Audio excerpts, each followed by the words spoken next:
સમાજમાં આઠમો પાઠ ભારતના રાજ્ય બંધારણનું ઘડતર અને લક્ષણો.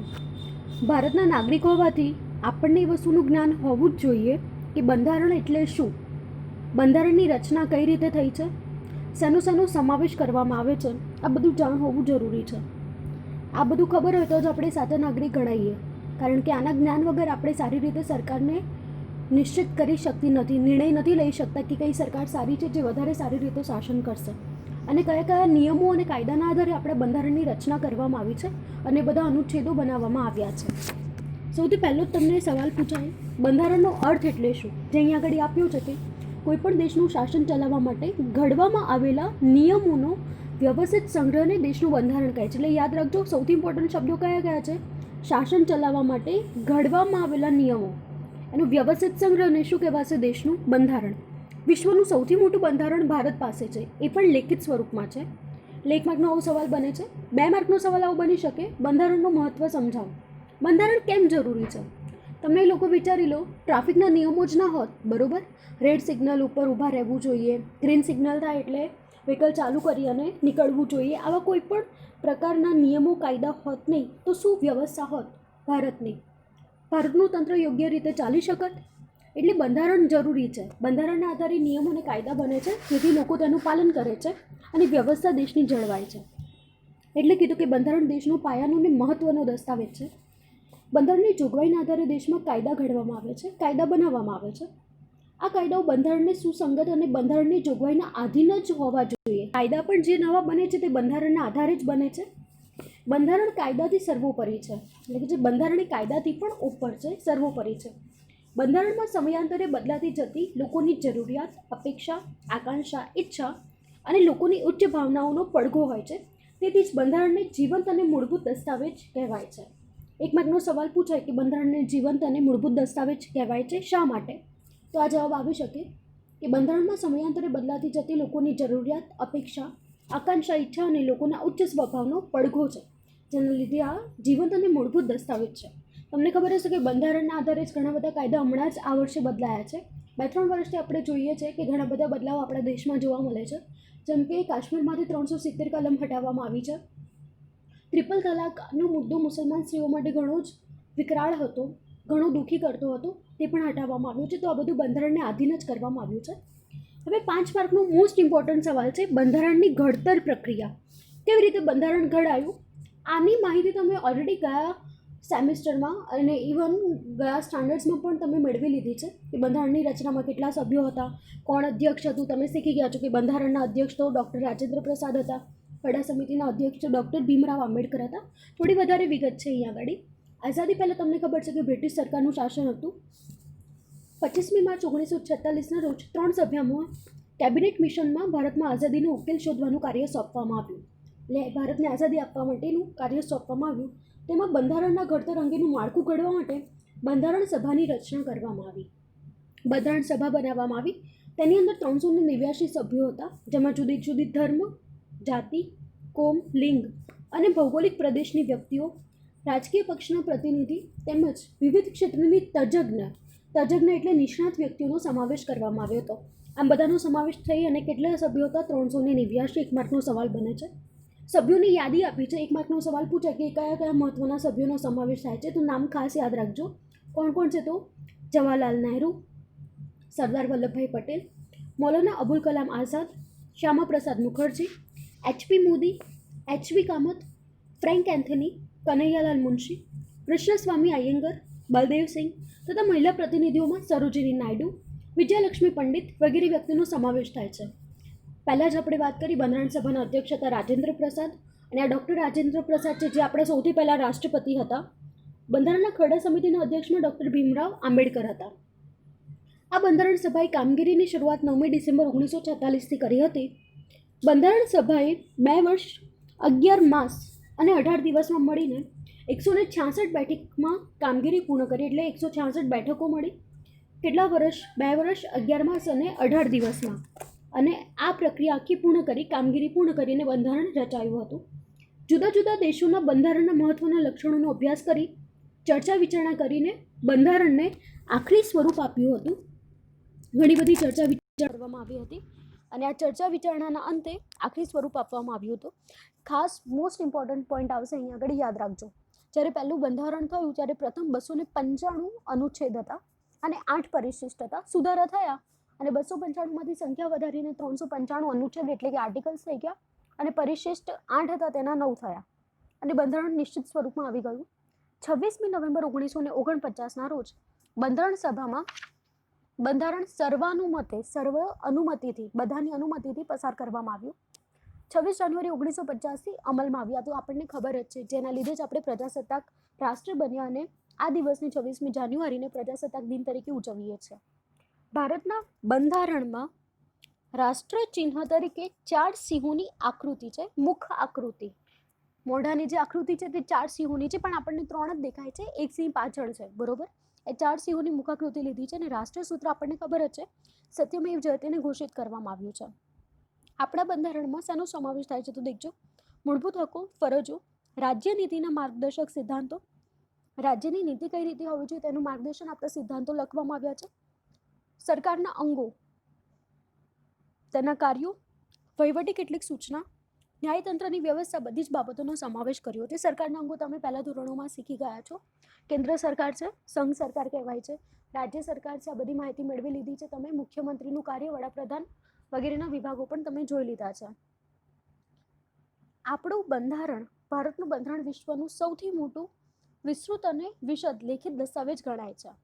આમુખની વાત આપી છે.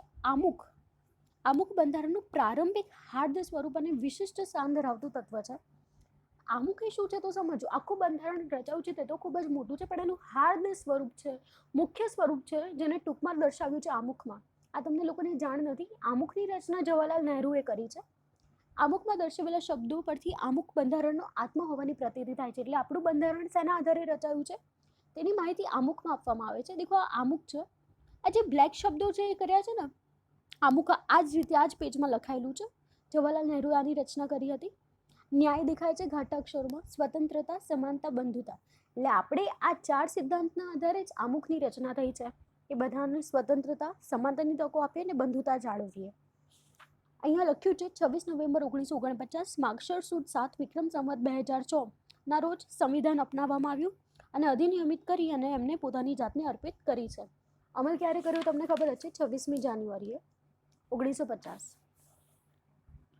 હવે આમુખની આગળ માહિતી આપી છે કે 1976ના 42માં બંધારણીય સુધારાથી આમુખમાં સાર્વભૌમ શબ્દ પછી સમાજવાદી, બિનસાંપ્રદાયિક વગેરે શબ્દો પણ ઉમેરવામાં આવ્યા. તો અહીંયા આગળ એનો ઉલ્લેખ નહીં કર્યો કારણ કે આ જે આમુખ જ્યારે પહેલી વાર રચાયું છે એનું વાત કરવામાં આવી છે. તો અહીંયા 2 શબ્દોનો ઉલ્લેખ નથી કયો સમાજવાદી અને બિનસાંપ્રદાયિક.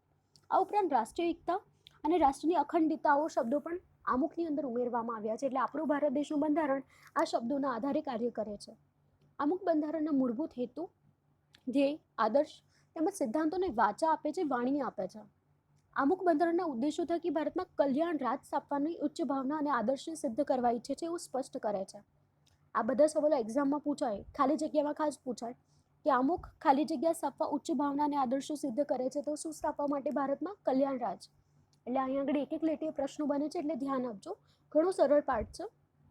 આમુખનું મહત્વ, 2 માર્કમાં આ સવાલ પૂછાઈ શકાય કે આમુખનું મહત્વ જણાવો, અથવા તો આમુખનું મહત્વ શું છે, શા માટે આમુખનું મહત્વ છે, આવો પણ પ્રશ્ન પૂછાય. તો આપણે આગળ જોઈ લીધા બંધારણનો આત્મા કીધો છે અને તેનું મહત્વ સવિશેષ છે. સૌથી વધારે તેનું મહત્વ છે. કાયદાના ઘડતરમાં તેને પૂરી રીતે સમજવા અને અર્થઘટનમાં માર્ગદર્શન મળે છે. જો આપણે કોઈ પણ કાયદો સમજવો હોય આપણો, તો તેને સમજવા, અર્થઘટન કરવા માટે માર્ગદર્શન મળે છે. દેખો ને, અમુકના શબ્દો જેવા છે બિનસાંપ્રદાયિકતા, જેનાથી ખબર પડે કે બધા ધર્મો કેવા છે, સમાન છે.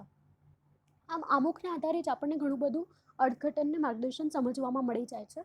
કાયદાના હેતુ તથા તેનો આદર્શ કાયદો ઘડવા પાછળ સંસદની નીતિ શું છે તે જાણવા અમુક મદદરૂપ થાય છે. એટલે કે આદર્શ કાયદો બનાવવો હોય તો સંસદ કઈ રીતે કાર્ય કરે છે, કઈ રીતે કાયદા બનાવે છે તે જાણી શકાય છે. કયા પ્રકારની મુશ્કેલીઓના નિવારણ અર્થે કાયદા ઘડવામાં આવે છે તેનો નિર્દેશ આપણને આમુખમાંથી સ્પષ્ટ થાય છે. આમ આમુખ બંધારણનો અર્ક છે. અર્ક એટલે જે મુખ્ય પદાર્થ હોય ને એને શું કહેવાય છે, અર્ક કહેવાય છે. કાયદાની કોઈ કલમમાં કે વિગતમાં અસ્પષ્ટતા કે વિસંવાદિતા ઊભી થાય, કાયદાનો હેતુ સ્પષ્ટ ન થાય ત્યારે આમુખ કાયદાની કલમને સમજવામાં, અર્થઘટનમાં મદદરૂપ છે. ખાસ સમજો, કાયદાની કોઈ કલમ અસ્પષ્ટ હોય, વિસંવાદિત હોય ત્યારે પણ આ આમુખની મદદથી તેને સમજવામાં અને અર્થઘટનમાં મદદરૂપ થશે. આમ અમુક બંધારણની જોગવાઈને સમજવામાં હોકા યંત્રની ગરજ સારે છે. તમે હોકા યંત્ર જોયું છે, જે દિશા દર્શાવે છે. આમ આમુખ છે એ આપણને શું દર્શાવે છે? બંધારણની દિશા દર્શાવવામાં આવે છે. અમુક રાષ્ટ્રની એકતા, અખંડિતતા, નાગરિકો વચ્ચે બંધુત્વની ઉમદા ભાવનામાં અને આદર્શોનું પડઘું છે. આમુખને ઉચ્ચ આદર્શો તથા ધ્યેયનું પીઠબળ છે. એટલે આપણે ઉચ્ચ આદર્શ ધ્યેયનું પીઠબળ કયું છે? આમુખ છે. આમ આમુખ ખૂબ જ મહત્વનું કાર્ય કરે છે. આમુખના આધાર સ્તંભો શેના આધારે આમુખની રચના થઈ છે? તો તે આગળ શબ્દો આપણે અમુક જોઈ જ ગયા છીએ. દેખો અહીંયા આપેલા છે. આધારરૂપ શબ્દ ઉપર આમુખ છે. તો કયા આધારરૂપ શબ્દો છે? તો ભારતના લોકો સાર્વભૌમ, સમાજવાદી, બિન સાંપ્રદાયિક, લોકશાહી, પ્રજાસત્તાક, બંધુતા, ન્યાય, સમાનતા, સ્વાતંત્ર્ય, રાષ્ટ્રીય એકતા અને અખંડિતતા વગેરે છે. જે પૈકી 3 આધારસ્તંભ મુખ્ય છે, જે અહીંયા તમને આપેલા છે. આ 3 આધારસ્તંભ તમને 2 માર્કમાં, 3 માર્કમાં અને 5 માર્કમાં પૂછાઈ શકાય છે. 5 માર્કનો મારે સવાલ બનાવો તો એવું બનાવી શકું કે અમુકના આધારસ્તંભો જણાવો, તો તમારે 3 આધારસ્તંભોને વિસ્તૃત રીતે લખવા પડે. 3 માર્કનો સવાલ બનાવો તો હું લોકશાહીનો બનાવી દઉં કે અમુકના આધારસ્તંભ લોકશાહી વિશે ટૂંક નોંધ લખો, તો તમારે લોકશાહી વિશે લખવું પડે છે. પહેલાં લોકશાહી જોઈ લઈએ, પછી સમાજવાદી અને બિન સાંપ્રદાયિકતા જોઈશું. તો લોકશાહી, ભારતના બંધારણમાં ભારતના લોકોને આખરી સાર્વભૌમ સત્તા આપવામાં આવી છે. કોઈ એક વ્યક્તિ કે વર્ગનું શાસન નહીં નથી. આપણને ખબર જ છે, કોઈ એક વ્યક્તિનું શાસન નથી. ચૂંટવામાં આવે છે, ચૂંટણી કરવામાં આવે છે, અને ચૂંટણી કર્યા બાદ જે જીતે છે તેનું શાસન આવે છે.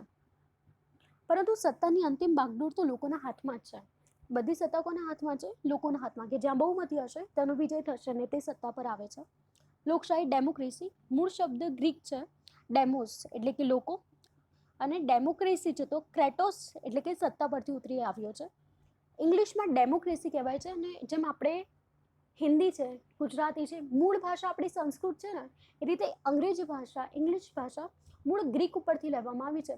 આથી ડેમોક્રેસી ગ્રીકનો મૂળ શબ્દ ડેમોસ અને ક્રેટોસ, ડેમોસ એટલે લોકો, ક્રેટોસ એટલે સત્તામાંથી ઉતરી આવ્યો છે.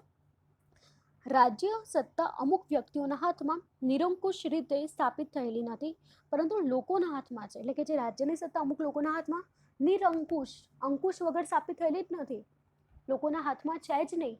અમુક લોકો જે બાંધેલા છે, જે રાજ્યના સેવકો છે, સરકાર છે, તેમના હાથમાં નથી, પરંતુ કોના હાથમાં છે? લોકોના હાથમાં છે. લોકશાહી એવી રાજ્ય વ્યવસ્થા છે જેમાં દેશમાં લોકો સામાજિક, આર્થિક અને રાજકીય ન્યાય મેળવી શકતા હોય છે. રાજ્ય વ્યવસ્થામાં ભાગ લેવાનો અધિકાર ધરાવે છે. તમને લોકોને ખબર છે, આપણે સામાજિક, આર્થિક અને રાજકીય ન્યાય મેળવવો તો સરળતાથી ન્યાયાલયમાં જઈને મેળવી શકીએ છીએ. રાજ્ય વ્યવસ્થામાં એટલે કે આપણે પણ સરકારમાં નેતા બનવું હોય, સરકારનો ભાગ બનવું હોય તો સરળતાથી બની શકીએ છીએ. લોકશાહીમાં તમે નાના ધોરણમાં આવી વ્યાખ્યા શીખી ગયા છો કે લોકોનું, લોકો દ્વારા, લોકો માટે ચાલતું શાસન, જેને શું કહેવાય છે? લોકશાહી. ભારતના બંધારણમાં સાર્વત્રિક પુખ્ત વયની મતાધિકારના ધોરણે મતદારોએ ચૂંટેલા પોતાના પ્રતિનિધિ દ્વારા રચાતી સંસદ એટલે કે લોકસભા ને કારોબારી મંડળ એટલે કે પ્રધાનમંડળ અને વહીવટતંત્રને જવાબદાર છે. એટલે પુખ્ત વયના મતાધિકારી, પુખ્ત વય તમને ખબર છે 18 વર્ષની ઉંમરે શું હોય છે? પુખ્ત વય હોય છે. અને આપણે જ કોને નક્કી કરીએ છીએ? પ્રતિનિધિઓને, સંસદના પ્રતિનિધિઓને, લોકસભાના અને કારોબારી મંડળ. જેમ કે આપણે કારોબારી મંડળમાં પ્રધાનમંડળ, પ્રધાનમંત્રીનો સમાવેશ થાય, મુખ્યમંત્રીનો સમાવેશ થાય છે, જેની ચૂંટણી આપણે કરીએ છીએ. એના માટે આપણે જવાબદાર છીએ. કારોબારીને અબાધિત સત્તા નથી, તેની નિયત સમય મર્યાદા સુધીની જ સત્તાનું સુકાન સોંપાય છે. તમને લોકોને ખબર જ છે, કાયમ માટે સત્તા નથી આપવામાં આવતી. શબ્દો થોડા અઘરા પડશે પણ સમજો ખૂબ જ સરળ છે. 5 વર્ષની સમય મર્યાદા આપવામાં આવે છે. એટલે જોયું અહીંયા કડી સમય મર્યાદા સુધીનું સત્તાનું સુકાન અપાય છે. એટલે નિશ્ચિત કરેલી સમય મર્યાદા છે ત્યાં સુધી જ સત્તા અપાય છે. ત્યાં એના 5 વર્ષ પતી જાય છે, ફરીથી ચૂંટણી થાય છે અને તેના બદલે બીજા આવે છે, અથવા તો તેનાથી ફરીથી ચૂંટાઈને આવે છે. આ પ્રમાણે રાજ્ય અને સ્થાનિક કક્ષાએ મતદારો સરકારને ચૂંટે છે. લોકશાહી રાજ્ય એટલે લોકોનું, લોકો વડે, લોકો માટે ચાલતું શાસન. સાચી સત્તા લોકોના પ્રતિનિધિઓમાંથી બનેલા પ્રધાનમંડળમાં જ સ્થપાયેલી હોય છે. એટલે સાચું જે સત્તા છે તો શું છે? પ્રધાનમંત્રી જે છે, પ્રધાનમંડળ છે. પ્રધાનમંડળમાં કોણ આવે છે? તો મુખ્યમંત્રી અને તેમનું મંત્રીમંડળ, વડાપ્રધાન અને તેમનું મંત્રીમંડળ છે. આ બધું આ પ્રતિનિધિઓમાંથી આવે છે. આપણે તે પ્રતિનિધિ તરીકે તેમને ચૂંટીએ છીએ. આ બધાનો સમાવેશ થાય છે. અને આ પ્રધાનમંડળની રચના સંસદમાંથી જ કરવામાં આવે છે. તમને લોકોને ખબર જ છે, સંસદના સભ્યોને આપણે ચૂંટીએ છીએ અને સંસદના સભ્યો જ નક્કી કરે છે કે કોને મુખ્યમંત્રી બનાવવા જોઈએ, રાજ્ય કક્ષા ક્ષેત્રે કોને મુખ્યમંત્રી બનાવવા જોઈએ અને કેન્દ્ર ક્ષેત્રે કોને વડાપ્રધાન બનાવવા જોઈએ. આ નક્કી કરવામાં આવે છે આપણા ચૂંટાયેલા સંસદમાંથી. પ્રધાનમંડળ સંસદને જવાબદાર હોય અને તે વ્યક્તિ સાર્વત્રિક પુખ્ત વય મતાધિકારથી ચૂંટાઈ આવે છે. કોઈપણ વંશ પરંપરાગત વારસાના આધીન આ પદ પ્રાપ્ત કરી શકતું નથી. યાદ રાખજો, આ બહુ મોટી વાત છે. આપણે લોકો દ્વારા ચૂંટાય છે, ભલે વંશ પરંપરાગત રીતે ચૂંટાતો હોય પણ લોકો દ્વારા ચૂંટાય છે. તમને ખબર છે જવાહરલાલ નહેરુ, એમના બાદ ઇન્દિરા ગાંધી, એમના દીકરી આવ્યા, ત્યારબાદ રાજીવ ગાંધી આવ્યા, એમના પુત્ર, પણ એ લોકો દ્વારા ચૂંટાઈને આવ્યા છે, જાતે આવ્યા નથી. એટલે વંશ પરંપરાગત નથી, લોકો દ્વારા જ ચૂંટાઈને આવે છે. 5 વર્ષ સુધી સામાન્યતઃ સત્તા પર બેસે છે. સંસદીય સરકાર સંયુક્ત જવાબદારીના સિદ્ધાંત પર કાર્ય કરે છે, તેથી તેને જવાબદાર સરકાર પણ કહેવાય છે. 1 માર્કનો સવાલ પૂછાય. જવાબદાર સરકાર કોને કહેવાય છે? તો શું આવશે? સંસદીય સરકાર સંયુક્ત જવાબદારીના સિદ્ધાંત પર કાર્ય કરે છે, એટલે બધાની ભેગી જવાબદારી. અત્યારે દેખો, આ કોરોનાનું વાતાવરણ છે, તો જવાબદારી કોની હોય છે? તો કેન્દ્રની અને રાજ્યની ભેગી જવાબદારી હોય છે, અને તે પ્રમાણે સંયુક્ત રીતે જવાબદારી નિભાવીને કાર્ય કરે છે. ભારતીય લોકશાહી સરકાર સ્વતંત્રતા, સમાનતા અને બંધુતાની ભાવનાને સ્વીકારે છે. કઈ ભાવના સ્વીકારે છે? તો સ્વતંત્રતા, સમાનતા અને બંધુતાને. અને તે હેતુઓને પૂર્ણ કરવા માટે પ્રયત્નશીલ રહે છે. આવી સ્પષ્ટતા આપણા અમુકમાં કરવામાં જ આવી છે. બંધારણના ઘડવૈયા ભારતના લોકો સાર્વત્રિક પુખ્ત વય મતાધિકારનો હક આપીને હિંમતપૂર્વકની શ્રદ્ધા મૂકે છે. આપણે બધા શ્રદ્ધા મૂકીને પુખ્ત વયનો મતાધિકારનો હક મેળવીએ છીએ, અને આ હક દ્વારા આપણે આપણા પ્રતિનિધિને ચૂંટીએ છીએ. લોકશાહીમાં ભારતીય બંધારણના મૂળભૂત હકો, રાજ્યનીતિના માર્ગદર્શક સિદ્ધાંત, સંસદ, ધારાસભા, સ્વતંત્ર અને નિષ્પક્ષ ન્યાયતંત્ર અને ચૂંટણી પંચની રચના અને કાર્ય વગેરે જોગવાઈ ભારતને લોકશાહી રાજ્ય તરીકે ઘોષિત કરે છે. 1 માર્કનો સવાલ. કઈ કઈ જોગવાઈઓ ભારતને લોકશાહી રાજ્ય તરીકે ઘોષિત કરે છે? તો બંધારણના મૂળભૂત હકો, રાજનીતિના માર્ગદર્શક સિદ્ધાંતો, સંસદ, ધારાસભા, સ્વતંત્ર અને નિષ્પક્ષ ન્યાયતંત્ર અને ચૂંટણી પંચની રચના. આ બધું જ આપણને શું દર્શાવે છે? લોકશાહી રાજ્ય. તમને ખબર જ હશે, ચૂંટણી પંચ એ સરકારથી ભિન્ન અંગ છે, બરોબર. એનો સરકારમાં સમાવેશ કરવામાં આવતો નથી, અને તે સરકારના નિર્ણયોનો વિરોધ પણ કરે છે, અને તેના આધારે ચૂંટણી બનાવવામાં આવે છે, ઘડવામાં આવે છે. ચૂંટણીની તારીખો પણ ચૂંટણી પંચ નક્કી કરે છે, સમયગાળો પણ નક્કી કરે છે. મહત્વના સવાલો નીચે આવે છે, તો જોઈએ. સાર્વત્રિક પુખ્ત વય મતાધિકાર એટલે કોઈ પણ જાતિ, ધર્મ, જ્ઞાતિ, ભાષા, લિંગ, શિક્ષણ, આવક કે જન્મસ્થાનના ભેદભાવ કર્યા વગર 18 વર્ષ કે તેથી વધારે ઉંમરના ભારતનો કોઈ પણ નાગરિક મત આપવાનો અધિકાર છે. સાર્વત્રિક પુખ્ત વય મતાધિકાર એટલે શું? અથવા તો સાર્વત્રિક પુખ્ત વય મતાધિકાર વિશે જણાવો. તો આ ખાસ વાક્ય, કોઈ પણ જાતિ જોવામાં નથી આવતી. તમને ખબર છે, વોટિંગ પહેલા કોઈ જાતિ પૂછતા નથી, તમે કઈ જાતિના છો, કઈ જ્ઞાતિના છો, કયા ધર્મના છો, કઈ ભાષા છે તમારી, કયું લિંગ છે તમારું, કયું શિક્ષણ છે, કેટલું શિક્ષણ મેળવ્યું છે, નથી મેળવ્યું, તમારી આવક કેટલી છે, તમારું જન્મસ્થાનનું ભેદભાવ. તમને ખબર જ હશે, ઘણાનો જન્મ થયો હોય છે મહારાષ્ટ્રમાં અને રહેતા હોય છે ગુજરાતમાં, તો ચૂંટણી કાર્ડ એમનું ગુજરાતમાં તમે ટ્રાન્સફર કરાવો, શિફ્ટ કરાવો તો બની જાય છે. એટલે પ્લેસ બદલવામાં આવે તો પણ તે લોકો જન્મસ્થાન કોઈ પણ હોય, પરંતુ ચૂંટણી આપવાનો એમને અધિકાર મળે છે. આમ 18 વર્ષથી ઉપરના વ્યક્તિઓને ભારતમાં મતાધિકાર આપવામાં આવે છે. આ મતદાર યાદીમાં નાગરિકતા નામની નોંધણી આવશ્યક હોય છે. મતદાર યાદીમાં તમારે નોંધણી કરાવવી પડે અને તમારું કાર્ડ બની જાય છે. બીજું આપ્યું છે આમુખમાં શબ્દ સમાજવાદી, અને ત્રીજો છે બિનસાંપ્રદાયિકતા. 2 માર્કનો સવાલ પૂછાય, સમાજવાદી વિશે ટૂંક નામ લખો તો તમારે લખવી પડે.